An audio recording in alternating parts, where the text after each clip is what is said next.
Qu'est-ce que les Lumières? Emmanuel Kant. Les Lumières sont ce qui fait sortir l'homme de la minorité qu'il doit s'imputer à lui-même. La minorité consiste dans l'incapacité où il est de se servir de son intelligence sans être dirigé par autrui.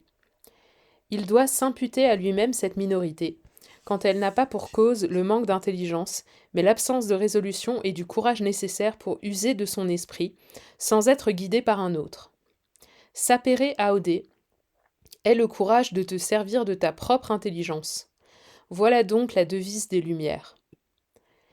La paresse et la lâcheté sont les causes qui font qu'une si grande partie des hommes, après avoir été depuis longtemps affranchis par la nature de toute direction étrangère, naturaliter maiorenes, restent volontiers mineurs toute leur vie et qu'il est si facile aux autres de s'ériger en tuteurs.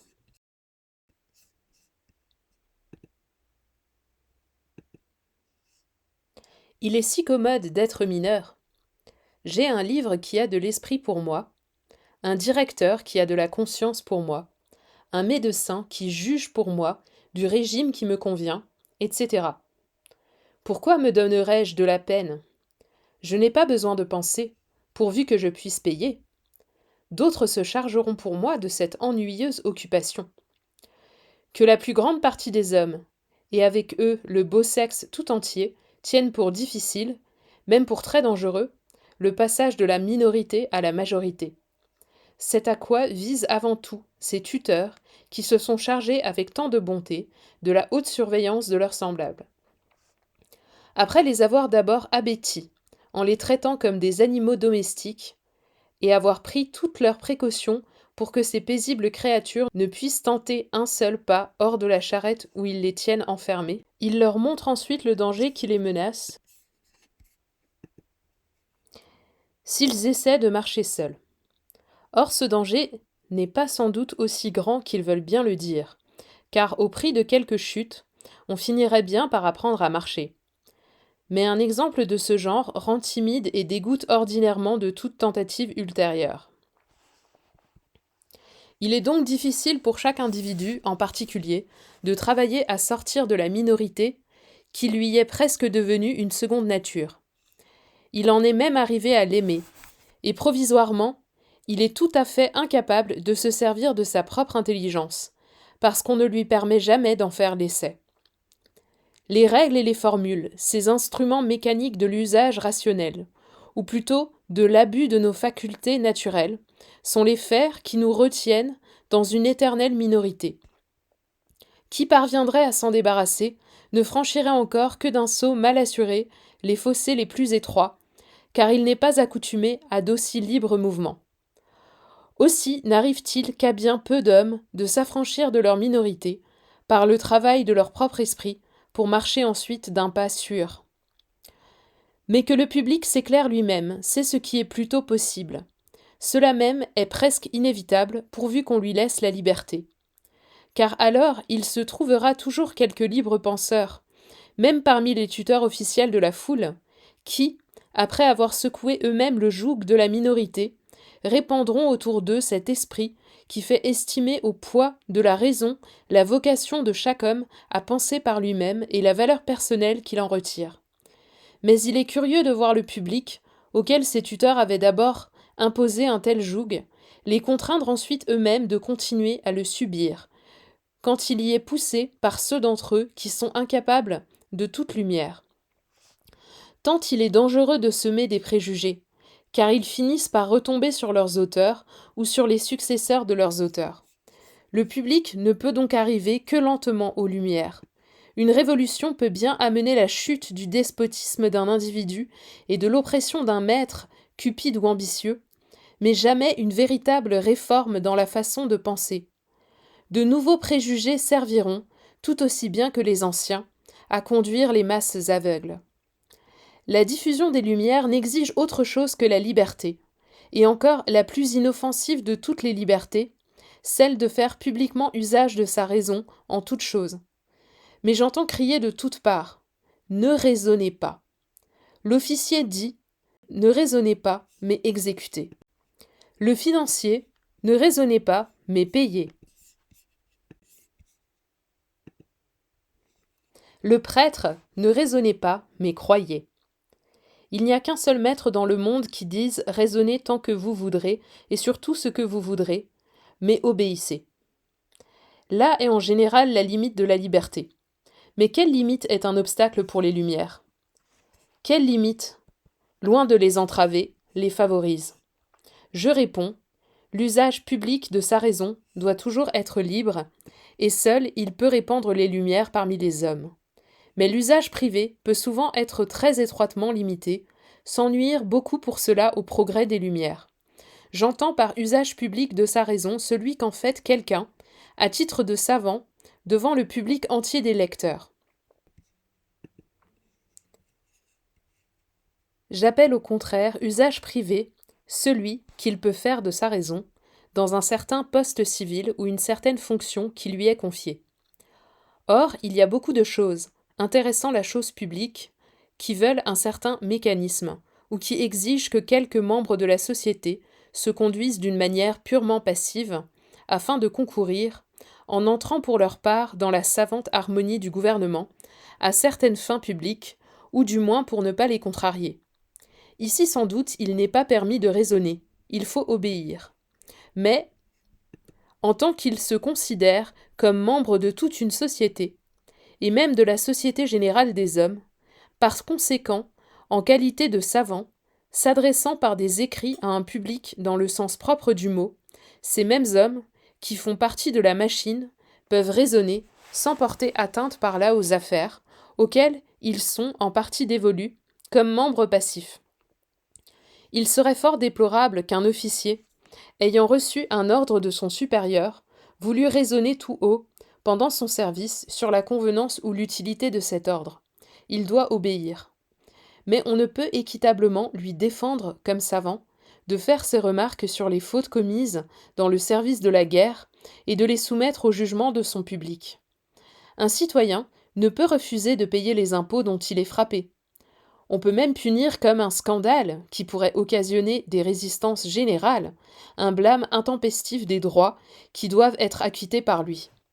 Mais pourtant, il ne manque pas à son devoir de citoyen en publiant, à titre de savant, sa façon de penser sur l'inconvenance ou même l'iniquité de ces impositions. De même, un ecclésiastique est obligé de suivre, en s'adressant aux élèves auxquels il enseigne le catéchisme, ou à ses paroissiens, le symbole de l'Église qu'il sert, car il n'a été nommé qu'à cette condition. Mais comme savant, il a toute liberté, et c'est même sa vocation, de communiquer au public toutes les pensées qu'un examen sévère et consciencieux lui a suggérées sur les vices de ce symbole, ainsi que ses projets d'amélioration touchant les choses de la religion et de l'Église. Il n'y a rien là d'ailleurs qui puisse être un fardeau pour sa conscience, car ce qu'il enseigne, en vertu de sa charge, comme fonctionnaire de l'Église, il ne le présente pas comme quelque chose sur quoi il ait la libre faculté d'enseigner ce qui lui paraît bon, mais comme ce qu'il a la mission d'exposer d'après l'ordre et au nom d'autrui. Il dira « Notre Église enseigne ceci ou cela.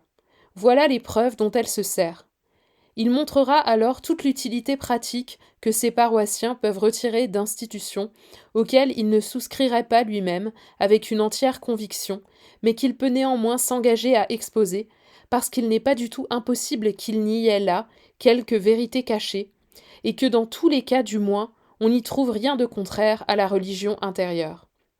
Car, s'il croyait y trouver quelque chose de pareil, il ne pourrait remplir ses fonctions en conscience. Il devrait les déposer. L'usage qu'un homme chargé d'enseigner le fait de sa raison devant ses paroissiens est donc simplement un usage privé, car ceux-ci ne forment jamais qu'une assemblée domestique, si grande qu'elle puisse être, et sous ce rapport, comme prêtre, il n'est pas libre et ne peut pas l'être, puisqu'il exécute un ordre étranger. Au contraire, comme savant, s'adressant par des écrits au public proprement dit, c'est-à-dire au monde, où, dans l'usage public de sa raison, l'ecclésiastique jouit d'une liberté illimitée de se servir de sa propre raison et de parler en son propre nom. Car vouloir que les tuteurs du peuple, dans les choses spirituelles, restent eux-mêmes toujours mineurs, c'est une absurdité qui tend à éterniser les absurdités. Mais une société de prêtres, telle qu'une assemblée ecclésiastique ou une classe vénérable, comme elle s'appelle elle-même chez les Hollandais,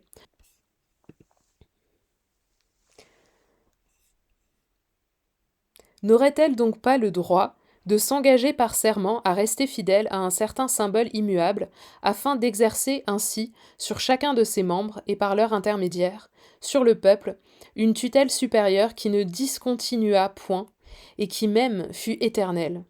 Je dis que cela est tout à fait impossible. Un pareil contrat, qui aurait pour but d'écarter à jamais de l'espèce humaine toute lumière ultérieure, serait nul et de nul effet, fût-il confirmé par le souverain pouvoir, par les diètes du royaume et par les traités de paix les plus solennels. Un siècle ne peut s'engager, sous la foi du serment, à transmettre au siècle suivant un état de choses qui interdisent à celui-ci d'étendre ses connaissances, surtout quand elles sont si pressantes, de se débarrasser de ses erreurs, et en général d'avancer dans la voie des Lumières.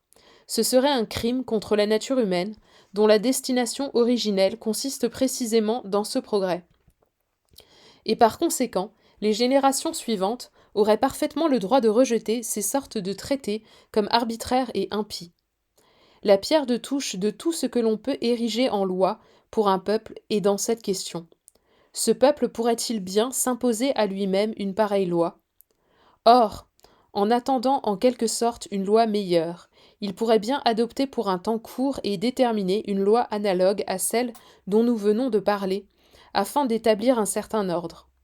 Encore faudrait-il que, pendant toute la durée de l'ordre établi, il laissât à chacun des citoyens, particulièrement aux ecclésiastiques, la liberté de faire publiquement, en qualité de savants, c'est-à-dire dans des écrits, leurs remarques sur les vices des institutions actuelles, jusqu'à ce que ces sortes d'idées eussent fait de tels progrès dans le public que l'on put, en réunissant les suffrages, quand même ils ne seraient pas unanimes, soumettre à la couronne le projet de prendre sous sa protection, sans gêner en rien tous ceux qui voudraient s'en tenir à l'ancienne constitution religieuse, tous ceux qui s'accorderaient dans l'idée de la réformer. Mais se concerter, ne fût-ce que pour la durée de la vie d'un homme, afin d'établir une constitution religieuse immuable que personne ne puisse mettre publiquement en doute, et enlever par là en quelque sorte un espace de temps au progrès de l'humanité dans la voie des améliorations, le rendre stérile et même funeste pour la postérité, c'est ce qui est absolument illégitime.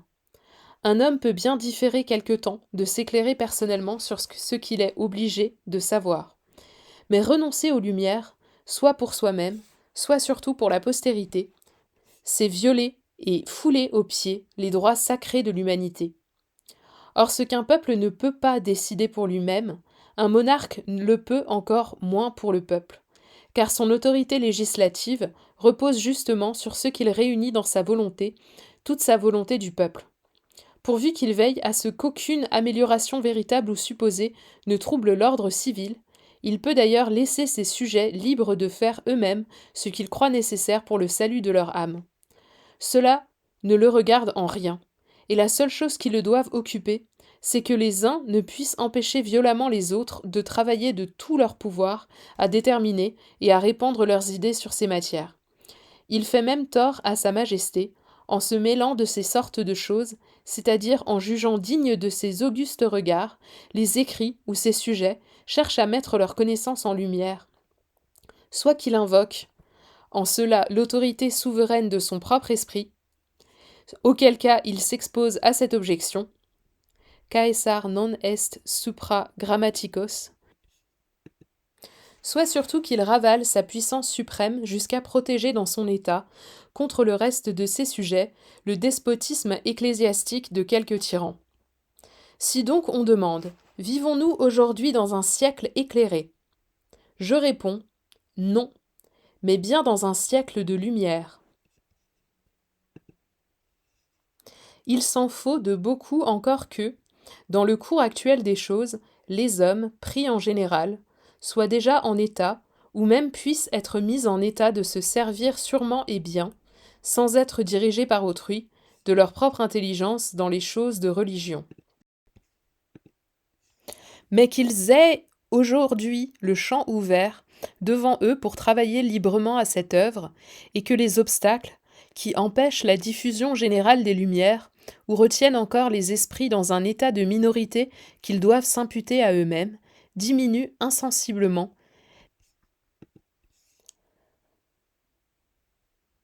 C'est ce dont nous voyons des signes manifestes. Sous ce rapport, ce siècle est le siècle des Lumières. C'est le siècle de Frédéric. Un prince qui ne croit pas indigne de lui de dire qu'il regarde comme un devoir de ne rien prescrire aux hommes dans les choses de religion, mais de leur laisser à cet égard une pleine liberté, et qui par conséquent ne repousse pas le noble mot de tolérance, est lui-même éclairé et mérite d'être loué par le monde et la postérité reconnaissante, comme celui qui, le premier, du moins du côté du gouvernement, a affranchi l'espèce humaine de son état de minorité et a laissé chacun libre de se servir de sa propre raison dans tout ce qui est affaire de conscience.